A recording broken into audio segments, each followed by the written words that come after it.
Kale had built his life around one simple principle: avoid unnecessary problems. It wasn't heroic, it wasn't dramatic, and it definitely wasn't the kind of thing songs were written about. But it worked. Out here on the edge of Imperial Reach, where maps got vague and patrols got lazy, boring was survival. His cabin sat far enough from the nearest outpost that most officials couldn't be bothered to check on him, and far enough from civilization that no one expected him to show up anywhere on time. That suited him just fine. Until the dragon arrived. It started as a sound. Not a roar, not even a cry. Just a faint, broken chirp cutting through the night wind while Kale was repairing a generator outside. He paused, wrench in hand, frowning into the darkness. At first he thought it was an animal caught in the rocks. Then he thought it was wind. Then it happened again, weaker this time, like something trying very hard not to disappear. Seriously? Kale muttered to himself. Not tonight. He followed the sound anyway because ignoring things like that usually led to worse problems later. The terrain behind his cabin dropped into a shallow ravine filled with broken stone and dead brush. That's where he found it. A dragon hatchling. Small. Barely larger than a house cat. Its scales shimmered faintly even in the dark. A soft blue-gold glow flickering unevenly like a dying lantern. One wing was folded awkwardly beneath it, and its breathing was shallow, uneven. It looked up at him the moment he stepped closer. Not with fear, not with aggression, but with something worse. Exhaustion. Kale stared. "You've got to be kidding me," he said quietly. The hatchling tried to move, failed, let out another weak sound. Kale ran a hand over his face. "Nope, absolutely not. This is not my problem." He turned around, took 2 steps, stopped, because the sound behind him changed. Smaller, softer, not pleading exactly, but close enough that it made his shoulders tense in a way he didn't like. Kale exhaled sharply. "Yeah, all right," he muttered. "That's cheating." He went back. Close, it was worse. The dragon wasn't just injured, it was starving, dehydrated, and probably hours from not being anything at all anymore. Kale crouched beside it, watching it try and fail to lift its head. "I don't even like animals," he said under his breath. "This is ridiculous." The hatchling blinked slowly at him. "Don't look at me like that," Kale added. "I didn't do anything yet." Still, he reached out, carefully, slowly, expecting teeth, claws, something instinctive and defensive. Nothing came. The hatchling just leaned into his hand slightly, like it had been waiting for contact longer than it could remember. Kale froze for a second. "Okay," he said quietly. "That's new." He lifted it. It weighed almost nothing. That was the moment everything started going wrong. Back at the cabin, Kale did what he always did when faced with an impossible situation. He treated it like a mechanical problem. Heat, water, stabilization, repair what could be repaired, isolate what couldn't. The hatchling lay on an old cloth near the fire, watching him move around the room with slow, tired eyes. "You're not staying," Kale told it immediately. "This is temporary." The dragon chirped softly. "No," he said firmly. "Temporary." It blinked again. Kale sighed. "Yeah, I know. You don't understand me. Great start for both of us." He patched its wing as best he could, cleaned the shallow cuts, fed it diluted rations because he had nothing better. Every step of the process felt wrong in a way he couldn't quite explain, like the universe was watching him and taking notes. Outside, the wind picked up. Kale didn't notice at first. Then the hatchling lifted its head slightly. This glow brightened. "What are you doing?" Kale asked. The dragon didn't answer. Of course it didn't. But the glow didn't fade either. And somewhere far beyond the valley, something answered back. Kale didn't know that yet. He just knew that his quiet life had officially stopped being quiet. By morning, Kale had already revised his definition of temporary 3 times. The hatchling wasn't dead, that was the good news. It was also not leaving, that was the problem. It had somehow decided that the inside of his cabin was now its territory, and any attempt to relocate it resulted in what could only be described as emotional resistance in the form of soft chirps and dramatic staring. Kale had dealt with machinery, bandits, Imperial bureaucrats, and even a malfunctioning reactor core once, but he had no operational manual for emotionally manipulative baby dragon. "You're not helping," Kale muttered as the hatchling followed him from the table to the workbench. It chirped. "I said no." Another chirp. "That doesn't change anything." The dragon sat down directly on his boots. Kale stared down at it. "Are you serious right now?" It blinked slowly. Kale exhaled through his nose. "You're unbelievable." Outside, the world was still normal. Or at least it pretended to be. Birds moved through the trees. Wind pushed across the valley. The distant Imperial relay tower on the ridge continued its lazy rotation like nothing important had ever happened. That illusion lasted exactly until Kale stepped outside to check the perimeter sensors. They were dead. Not malfunctioning. Not low battery. Dead. "No," Kale said quietly. He checked the second one. Same result. Third. Same. He straightened slowly, looking toward the horizon. "You've got to be kidding me." A faint flicker of light pulsed from inside the cabin. Kale turned back sharply. "No. Don't you start that again." The hatchling was sitting near the doorway now, watching him. His glow was slightly brighter than before. Not dramatic. Not blinding. Just present. "Did you do something?" Kale asked flatly. The dragon tilted its head. "Yeah," Kale said. "That's what I thought." A low mechanical hum echoed faintly in the distance. Kale went still. "That's not local," he muttered. He stepped back inside, grabbed a scope from the wall, and climbed the small ridge behind the cabin. From there he could see the valley clearly, and the ridge beyond it. He didn't like what he saw. A thin line of movement, too organized to be wildlife, too quiet to be bandits, too structured to be anything except Imperial. "Of course," Kale whispered. He lowered the scope slowly. The hatchling had followed him. Of course it had. It sat beside him on the ridge, tail curling slightly around his boot like it had always belonged there. "You're attracting attention," Kale said quietly. The dragon chirped. "I know you don't understand that part," he muttered. "But trust me, it's bad." The hatchling looked toward the distant movement. Its glow shifted again. Subtly, like something inside it was reacting to something outside. Kale noticed immediately. "Don't do that," he said sharply. "Whatever that is, don't do it." The dragon stopped. For a second. Then the glow steadied. Kale stared at it. "You listened." That was new. A distant crack echoed across the valley. Kale stood up instantly. "All right, that's not a scouting patrol." He grabbed the hatchling and moved fast back toward the cabin. Inside, he slammed the door shut and immediately started locking systems. Not that it would matter much against Imperial hardware, but habit was habit. The hatchling sat in the center of the room now, unusually still. Watching. Kale checked his weapons. "I really didn't want today to turn into this," he muttered. Outside, engines grew louder. Closer. Multiple. Coordinated. Not a patrol. A retrieval unit. Kale looked down at the hatchling. "Okay," he said quietly. "So this escalated faster than expected." The dragon chirped softly. Kale sighed. "Yeah, I know. You didn't do it on purpose." A loudspeaker crackled outside. "Unregistered habitation detected. Surrender immediately."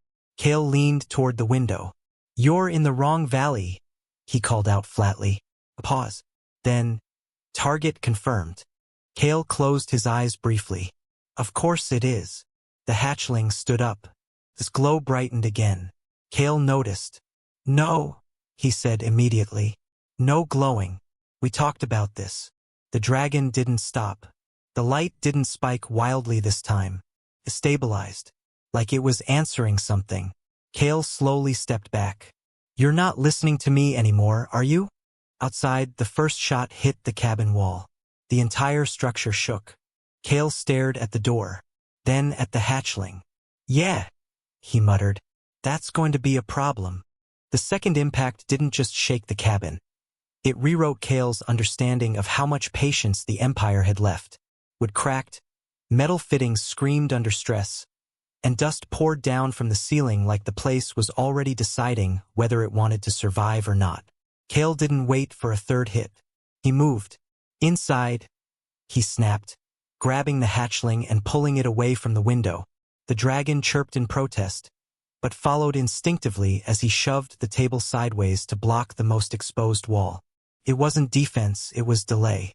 Everything here was delay. Outside, the loudspeaker crackled again.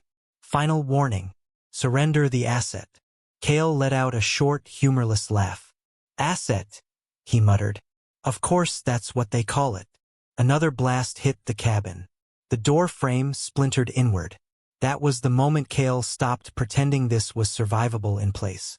All right, he said quietly, more to himself than anything else. Plan B. There wasn't a real plan B. There rarely was. But there was motion, and motion was better than waiting to be flattened by Imperial ordnance. He grabbed a reinforced pack, shoved in what he could reach, tools, energy cells, a compact emitter he really didn't want to use, and whatever food wasn't already half opened. The hatchling watched him. Still. Quiet. Too quiet. Kale glanced at it. Don't start glowing again, he warned. Last time that happened, things showed up. The dragon blinked slowly. Then its glow softened instead of intensifying. Kale paused for half a second. Okay, he said. That's new behavior. Another blast rocked the cabin. The remaining wall gave a sharp groan. Yeah, no time to study your emotional regulation, Kale muttered. He turned toward the back door. Except there wasn't really a back door anymore. Just a weakened panel of wood and a hillside beyond it. Good enough, he decided. He kicked it open. Cold air rushed in immediately, along with the sound of approaching engines and boots. Too many boots. Movement detected, a voice called outside. Kale didn't hesitate. He ran. The hatchling followed. That was the part that made everything worse. It didn't hesitate either. It didn't get lost, didn't stumble, didn't lag behind. It just kept pace like it had always been meant to move with him. Behind them, the cabin finally collapsed inward under sustained fire. Kale didn't look back. Left ridge, he muttered, more to himself than anything. We cut sight lines there. The terrain wasn't kind. It rarely was. Jagged rock, uneven slopes, and broken roots turned every step into something slightly unpredictable. Kale moved fast anyway. Behind him, the hatchling kept up, its small claws finding footing with unsettling precision. You're too good at this, he said under his breath. The dragon chirped softly. Yeah, I know. Survival instinct. Great. A sharp whistle cut through the air behind them. Kale ducked instantly. A projectile slammed into the rock ahead, sending shards flying. They're not just tracking anymore, he said. They're hunting. The hatchling flinched at the sound, but stayed close. Kale grabbed it mid-step and shifted direction down into a shallow ravine. We go low, he said quickly. Less visibility. The dragon didn't resist. That should have been comforting. It wasn't. Because the more it cooperated, the more Kale felt like he was following its instincts instead of the other way around. Another burst of fire lit up the ridge above them. Kale looked up briefly and immediately regretted it. Yeah, that's a drone net, he muttered. They're escalating fast. A shadow passed overhead. Then another. The hatchling stopped. Kale noticed immediately. No. Keep moving. It didn't move. This glow flickered once, then stabilized sharply. The air shifted. Kale felt it before he saw it. What are you doing? He asked sharply. The dragon stepped forward. Just slightly. And then the drones above them hesitated. Just for a fraction of a second. Kale stared upward. Did you just? The drones corrected their trajectory instantly, locking back in. But that delay had been enough. Kale grabbed the hatchling and pulled it forward again. Don't do that again, he said. The dragon chirped. Yeah, he muttered. We're going to have a talk later. They reached a narrow pass between two rock formations just as another volley hit behind them. The explosion wasn't close, but it didn't need to be. The shockwave alone pushed them forward. Kale stumbled, caught himself, and kept moving. Keep going, he said. Don't stop. The hatchling stayed glued to his side. The pass opened suddenly into a wider basin. Kale slowed instinctively. That was a mistake.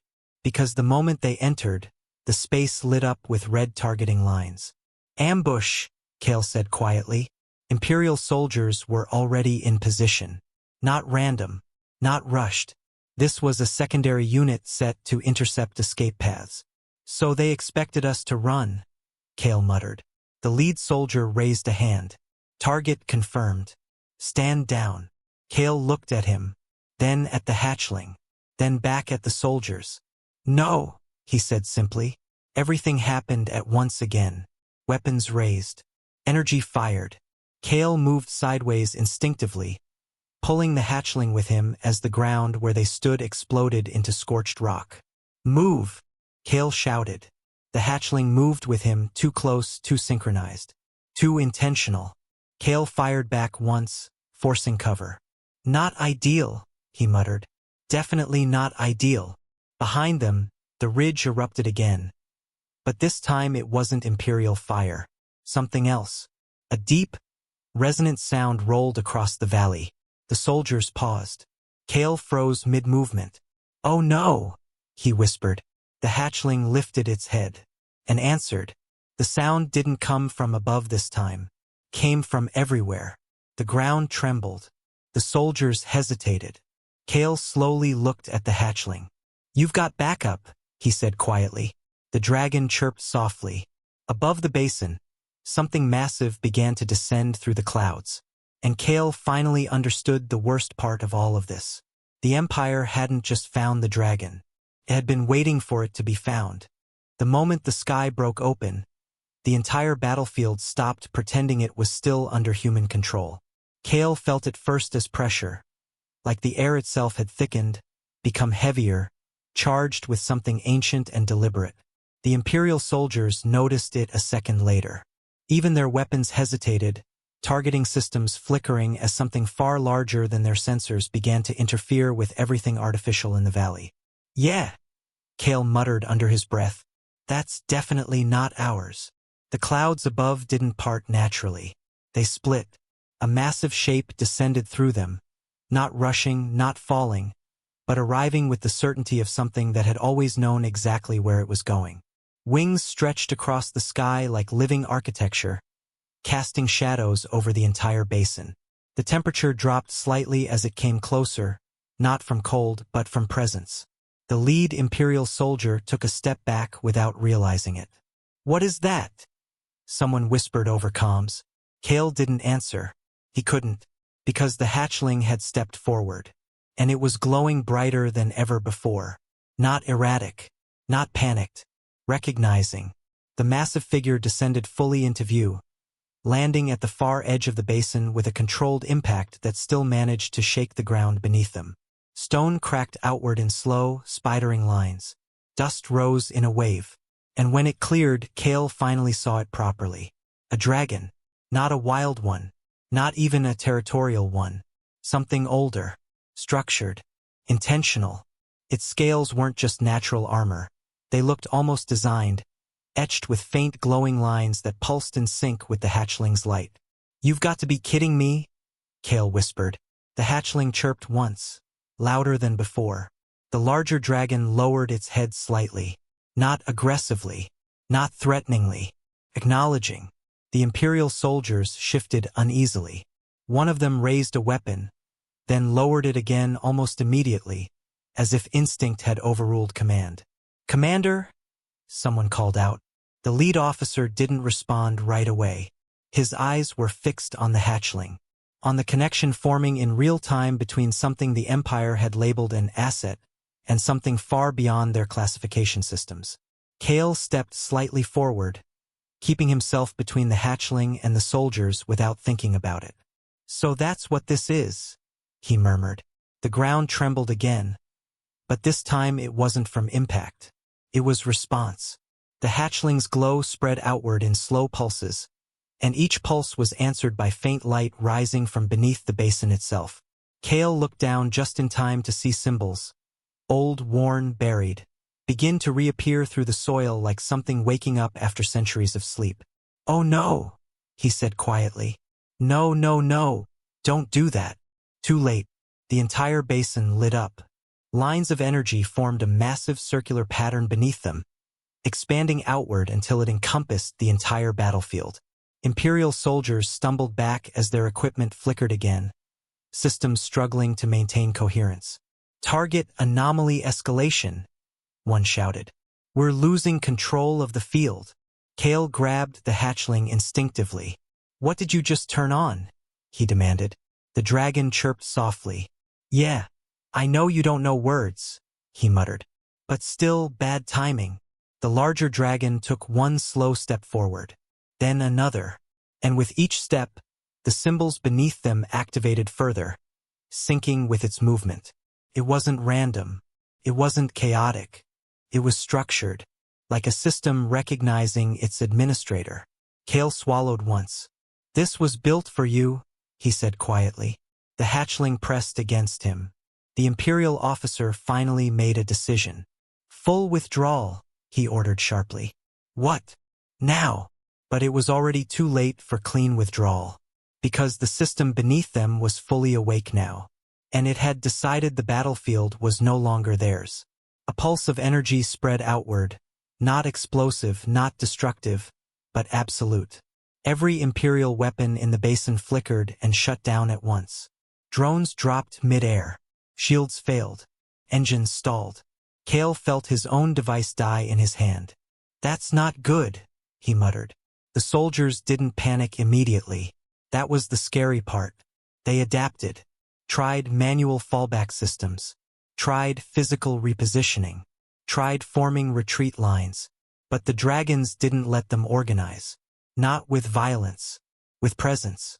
Smaller dragons, ones Kale hadn't even noticed before, began emerging from hidden ridges and stone formations around the basin. Not attacking, not engaging, just appearing, taking positions, cutting off exits without a single strike. "We're surrounded," Kale said quietly. The hatchling chirped again, almost like agreement. The lead Imperial officer looked up at the sky again, then at the basin, then at Kale. Something in his expression changed. Not fear, not panic. Understanding. "This isn't an operation," he said quietly. Kale looked at him. "It's a recall," the officer finished. The larger dragon finally spoke. Not with words, but with a sound that resonated through the entire basin. It wasn't a roar. It wasn't aggression. It was structure. A command embedded in something deeper than language. And the system answered. The ground beneath the Imperial forces shifted slightly. Not to trap them, not to crush them, but to remove access. Pathways they had entered through sealed silently. Exits reconfigured. The basin itself was rewriting its geometry. Kale felt it and took a slow step back. "Okay," he said quietly. "That's definitely above my pay grade." The hatchling turned its head toward him. And for the first time, Kale understood something clearly. It wasn't just bonded to him. It was anchored to him. The system didn't just recognize the dragons. It recognized him being with it. "Oh no," he said again, softer this time. "Don't tell me I'm part of this now." The hatchling chirped gently. The larger dragon lowered its head slightly again. Not to the soldiers, not to the battlefield, but toward Kale. Acknowledgement, designation, acceptance. The Imperial officer exhaled slowly. "All units," he said quietly. "Stand down." For once, no one questioned it. Kale stood in the center of a battlefield that was no longer a battlefield. No longer an Imperial operation. No longer even a fight. Just a system rebooting after centuries. He looked down at the hatchling beside him. "You turned my quiet life into this," he muttered. The dragon chirped softly. Kale sighed. "Yeah," he said. "I guess I chose this too." The silence that followed wasn't empty. It was controlled. Like the entire valley was holding its breath while something far larger decided what reality was going to look like next. The Imperial soldiers remained where they stood, weapons lowered but not discarded, eyes tracking the dragons, the glowing basin, and Kale in equal measure. No one was brave enough anymore to pretend this was still a standard engagement. Kale stood beside the hatchling, one hand still resting near it out of instinct more than strategy. The dragon's glow had stabilized now, no longer pulsing wildly, no longer reacting in bursts, but steady, like a heartbeat synced with something buried beneath the ground. So what now? Kale muttered under his breath. The hatchling chirped softly. Yeah, he said. That's not helpful. The massive lead dragon remained at the edge of the basin, its gaze shifting between Kale, the hatchling, and the Imperial formation. There was no hostility in it now, only assessment, like something ancient trying to decide whether a long-interrupted cycle had finally resumed correctly. Then the ground moved again. Not violently, not suddenly, purposefully. The glowing patterns beneath the basin expanded one final time, locking into place like the last piece of a mechanism finally aligning after centuries of misalignment. A deep, resonant hum filled the air, and Kale felt it in his bones more than his ears. Okay, he whispered. That's the part one don't like. The Imperial officer took a cautious step forward. We are withdrawing, he said loudly, voice carrying across the basin. No further engagement will be initiated. Kale glanced at him. Smart decision, he muttered. But the system didn't respond to the officer. It responded to the hatchling. The small dragon stepped forward again, and this time the entire basin reacted instantly. The glowing patterns converged toward it, forming a lattice of light that rose into the air like a structure being rebuilt from memory. Kale stepped back slightly. You're not just a passenger in this, he said quietly. You're the trigger. The hatchling chirped once, almost apologetic. The larger dragon lowered its head further, not in submission, but in completion, like a lock finally recognizing its key. And then, a voice returned, not spoken, not mechanical, integrated. Directive sequence restored. Kale froze. Oh no, he said immediately. Nope, I don't like the sound of that. The basin responded. The ground beneath them shifted subtly again, but this time it wasn't about terrain or defense. It was about alignment. The entire valley was being recognized as part of a system that had been dormant for far too long. The Imperial soldiers reacted instantly. Commander, we need extraction now. But the officer didn't move yet. He was still watching Kale. You knew this was here, the officer called out. Kale let out a short laugh. No, I found a dying lizard in a ditch and suddenly the world stopped making sense. That's the full story. The officer didn't look convinced. Honestly, Kale didn't blame him.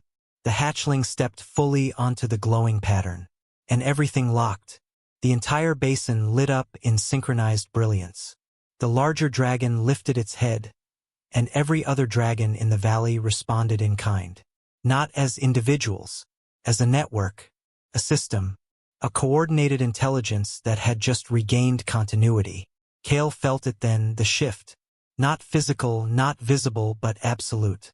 Like something long asleep had finally opened its eyes again and realized time had passed. So that's what you are, he murmured. The hatchling looked back at him. And for the first time, Kale understood something terrifyingly simple. It wasn't just a dragon. It wasn't even just a species. It was a node. A living key embedded in something far older than the Empire. Something that had been sealed, hidden, and forgotten long before humans ever mapped this region. The Imperial officer finally made his decision. Full extraction order, he said firmly. All units disengage immediately. Repeat, this is no longer a combat zone. Kale raised an eyebrow slightly. Finally catching up, huh? But even as the Imperial forces began to retreat, something else happened. The system didn't chase them. It didn't punish them. Simply ignored them. Because they were no longer relevant. The basin's light intensified one final time, and then stabilized into a steady glow that stretched across the entire valley like a living boundary. Not a barrier. Not a prison. A definition. Kale exhaled slowly. Yeah, he muttered. I don't like that. I understand this now. The hatchling chirped again, brushing lightly against his leg. Kale looked down at it. Don't get comfortable, he said quietly. This is still your fault. The dragon chirped softly again. Yeah, I know, he sighed. You didn't mean to. The larger dragon stepped closer then, stopping just behind the hatchling. Its presence was no longer overwhelming in a hostile way. It was confirming, like a system acknowledging that an unauthorized variable had been integrated successfully. Kale slowly looked up at it. "So what happens now?" he asked. For a moment, nothing responded. Then the system answered, not in words, but in intent. The valley was no longer just terrain. It was infrastructure, a restored node in something vast that stretched far beyond imperial maps. And the hatchling was not an anomaly within it. It was a catalyst, a restart condition. Kale ran a hand through his hair slowly. "Yeah," he muttered. "That sounds like a long-term problem." The hatchling chirped once more, then pressed against his leg again like nothing had changed at all. Kale looked down at it for a long moment, then up at the dragons, then at the fading imperial presence retreating beyond the ridge. "All right," he said finally. "Let's establish some rules." The hatchling tilted its head. "No glowing without warning," Kale said. "No summoning ancient systems without telling me first. And absolutely no turning my quiet life into interstellar-scale infrastructure maintenance." The hatchling chirped. Kale sighed. "Yeah, I didn't think you'd agree." Behind him, the valley remained alive with light. The dragons held their positions, not as attackers or guardians, but as components of something newly active. And Kale Ardent, who had once just wanted a quiet life on the edge of nowhere, stood in the center of it all, realizing something unavoidable. His life wasn't going back to normal, because normal had just been rewritten by a dragon that didn't know it was a dragon, and a system that had been waiting a very long time for it to wake up. The morning after the system activated, Kale woke up expecting silence. That was the first mistake. The second was expecting anything in his life to resemble normal ever again. Instead, the valley was alive. Not noisy, alive. The air itself felt different, like the world had been subtly restructured overnight, and no one had bothered to inform him of the maintenance schedule. The glowing basin still pulsed faintly in the distance, though dimmer now, like a machine running in low-power mode after a reboot that had taken centuries too long. The hatchling was already awake when Kale stepped outside, sitting on a flat stone like it had been assigned guard duty by something that didn't believe in breaks. "You didn't sleep, did you?" Kale muttered. The dragon chirped softly. "Yeah," he said. "That's what I thought." Behind it, the larger dragon stood further up the ridge, motionless but present, watching, not the way predators watched prey, but the way systems monitored stability. Kale rubbed his face slowly. "Okay," he muttered. "So I'm living in a control node now." The hatchling tilted its head. "Don't look at me like that," Kale added. "I didn't install this update." A faint ripple moved across the basin again, and Kale immediately straightened. "Nope," he said quickly. "We are not doing another activation surprise today. Absolutely not." Nothing exploded. Nothing descended from the sky. Instead, something far worse happened. A calm Imperial transmission arrived. Not loud, not panicked. Formal. "Kale Ardent. This is Imperial Central Command. We acknowledge cessation of active engagement in the designated valley region. A containment perimeter will be established at a safe distance. You are hereby instructed to remain within the current zone until further notice." Kale stared at the air like it had personally insulted him. "Containment perimeter," he repeated slowly. The hatchling chirped. Kale pointed at it. "Don't you start agreeing with them." The transmission continued. "Further observation units will be deployed. Cooperation is mandatory." Kale let out a long breath. "Of course it is." The message ended. The silence that followed felt intentional. Kale looked toward the ridge where the Imperial forces had retreated. "So they're not leaving," he muttered. "Just observing from a safer emotional distance." The hatchling stepped closer to him. "Yeah," Kale said. "That's still not great." The larger dragon moved slightly on the ridge. Not aggressive, just repositioning. A reminder that whatever the Empire thought they were observing, they were not alone in deciding the terms anymore. Kale walked slowly toward the basin. He didn't like doing it, but he needed to understand what had changed. The glowing patterns were still there, faint but stable, like a sleeping system that had finally stopped dreaming and started running properly. "So this is permanent," he muttered. The hatchling chirped softly behind him. Kale sighed. "I know. That's not your fault. It's just everything else's fault." He crouched near the edge of the basin, studying the light patterns. They weren't random. They weren't even just infrastructure. They were language. Not spoken language, but operational intent translated into structure. He frowned. "You're a command interface," he realized quietly. The hatchling blinked. Kale leaned back slightly. "Yeah, that explains a lot and also makes everything worse." A soft vibration passed through the ground. Not violent, responsive. The system acknowledged the statement. "Don't do that," Kale said immediately. "Don't agree with me like that. That's creepy." The hatchling chirped. "Yeah, I know you don't control it," he muttered. "That's not comforting." Behind him, the larger dragon descended from the ridge, landing slowly at the basin's edge. Its presence was no longer overwhelming, but authoritative, like a supervisor checking a newly reactivated system after a long shutdown. Kale looked up at it. "So what? Now I'm part of your maintenance team?" The dragon didn't answer verbally. It never had. But the basin's light shifted subtly, as if the question had been logged and flagged for future processing. Kale sighed again. "That's not a no," he muttered. The hatchling nudged his leg. "Yeah," he said. "I see you're enjoying this." A distant sound echoed across the valley. Not engines this time. Not weapons. Just movement. Kale looked up immediately. "Visitors," he said flatly. On the horizon, silhouettes appeared. Not Imperial military units this time, but something else. Smaller craft. Scientific insignia. Observation platforms. "They didn't listen," Kale muttered. "Of course they didn't." The hatchling chirped again, slightly brighter. "Don't get excited," Kale warned. "New visitors usually mean new problems." The larger dragon shifted its stance subtly. Not threatening, just aware. Kale stood slowly. "All right," he said. "Let's set expectations early." He turned toward the approaching craft. "No touching anything," he called out loudly. "No activating glowing ancient systems. And absolutely no." The basin flared faintly in response to the incoming presence. Kale stopped mid-sentence. "No," he said immediately.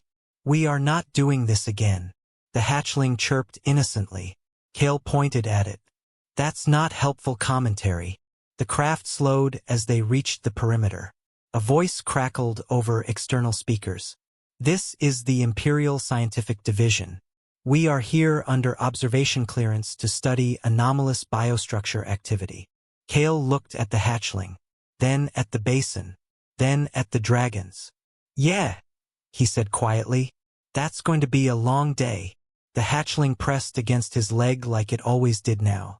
Kale exhaled slowly. "You know," he muttered, "I really miss when my biggest problem was broken machinery." The basin glowed softly in response. The system was fully awake now, and it had only just begun to update the world around it.